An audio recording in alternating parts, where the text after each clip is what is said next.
up? What's happening? What's going on, everybody? Welcome back to Mr. Station. I'm listening for anything and everything animation, including SpongeBob and the Pineapple on the Sea, as well as TV and movies. I'm your host, Jackson Swallow, about SpongeBob on Summer Rock Bottom. Okay, that time I could do my intro. Welcome to today's review. Let's start with the play is the thing. An episode that's fine. Not really anything super unique about it, and it's a blatant ripoff of Culture Shock, but it's not a terrible episode. So what's the plot? Well, Squidward's script for a play ends up getting approved, and Mr. Krabs decides to have him perform it at the Krusty Krab, but on the condition that he still has to work.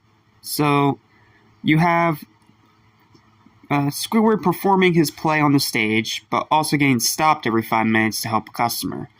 And then you have SpongeBob getting stage fright and burning patties, and they use the burnt patties to throw things at Squidward, because, you know, it's another Squidward torture porn. Yay. Including Patrick being there, for no reason. Yay. And the episode ends with both SpongeBob and Squidward getting pummeled by patties and anchors and all kinds of things. And ending with them just laughing maniacally.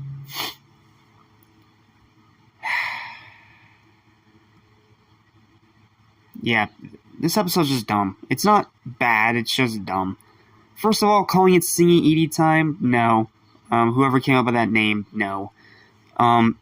It's an interesting idea of Squidward performing a play as he's also having to do his job and take orders. And SpongeBob having stage fright, even though it makes no sense because Culture Shock exists. It's still a decent idea, and it does propel the episode's story fine. But that final part where they just start getting pummeled with everything, that is such a blatant ripoff of Culture Shock. Like, sure, it's both SpongeBob and Squidward getting pummeled instead of just Squidward, like in that episode. But it just feels in every single way like a ripoff. Okay, so is there anything good in the episode? Well, yeah, there's a few things. First of all, we have one of the most WTF moments of the show when SpongeBob blows up a condom and it turns into a Squidward decoy. Or at least it looks like a condom, but it's not really specified if it is or isn't. It's just a very clear-colored balloon. But come on, it's a condom. That's an adult joke, and you know it. So, that part's a little funny once you understand the context. And then the other highlight of the episode is this part where Krabs is messing with the lights in the beginning, and this one guy ends up chewing on this other guy's arm. But then just adds salt to it and keeps doing it anyway, even after the lights come back on and he can see again. It didn't need to be there, and it's one of those, like, blink and you'll miss it moments, but it's funny. It's dumb, but it's funny. However, the rest of the episode ranges from boring to just frustrating. And especially that ending. Like, why did Patrick have to be there again? Like, it makes literally no sense because he literally had no bearing on the plot whatsoever. But, as is, it's a fine episode, but it just wastes a decent concept. Final verdict for this obvious Culture Shock ripoff is a 5 out of 10. It's okay. Alright, now let's suffer through Rodeo Daze. Crap. Yeah, we have to talk about another bottom-of-the-barrel garbage episode. Damn it. I was hoping we wouldn't have to, but looks like we don't have a choice. I mean, I wish we had the choice to just skip this episode altogether and move on with our lives, but unfortunately, no. We have to talk about it. So, what's the plot of the episode? Well, Sandy gets called off to the rodeo, and SpongeBob spends the entire episode trying to get people to go with him to the rodeo to save her from the rodeo clowns. Except everyone acts like a nonchalant dickhead. Like the entire episode. Like, Mr. Krabs says take everything that doesn't have to do with money. Squidward sneaks out his back window. And even Patrick acts like he doesn't care. Patrick, that's your friend. You really don't care?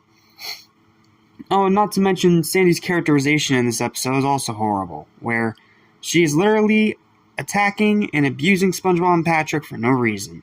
Especially during that song. Just, ugh. And what the heck happened to the animation in this episode? Like, so much of it feels like cheap stock footage or those PNG freaking cows. So, what is SpongeBob's solution after everyone refuses to help him? Oh, let's just kidnap them. Yeah, he literally kidnaps everyone in a bubble in his house. And they take the house in a bubble to Texas. First of all, it'd pop before it get there, but whatever. Cartoon logic, whatever. And they end up getting to the rodeo, only for Sandy to whine at them even more, saying that they made her lose the rodeo. How about be grateful that your friend's even there? And then the rest of the episode rips off freaking, what's that episode called? The one where SpongeBob and his friends go on land for the last 5 minutes, and then it's over. Now, the song itself isn't terrible, but what Sandy does in the episode is, during that song, what she does during that song is, she forcibly puts Patrick in tight jeans, she plays SpongeBob like a banjo, she rides SpongeBob like a horse, and it's obvious he's not having fun doing any of this. Heck, the episode literally starts with her chopping him and Patrick upside the noggin.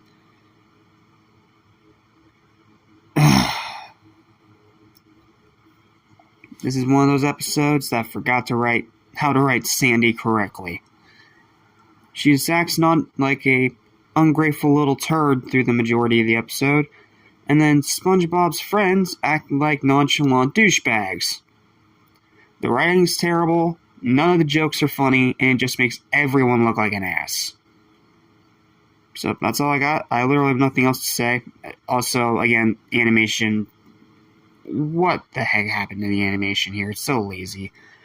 Final verdict for this rushed hack job is a 0 out of 10. That's literally all I have to say about it because it is so lazy and so boring that the plot just writes itself.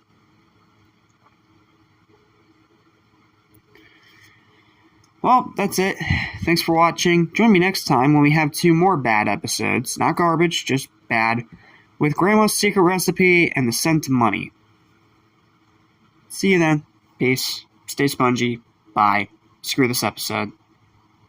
I'm out. Lesson on to forget. So listen and you won't regret. Be true to yourself. Don't miss your chance. And you won't end up like the fool who ripped his pants.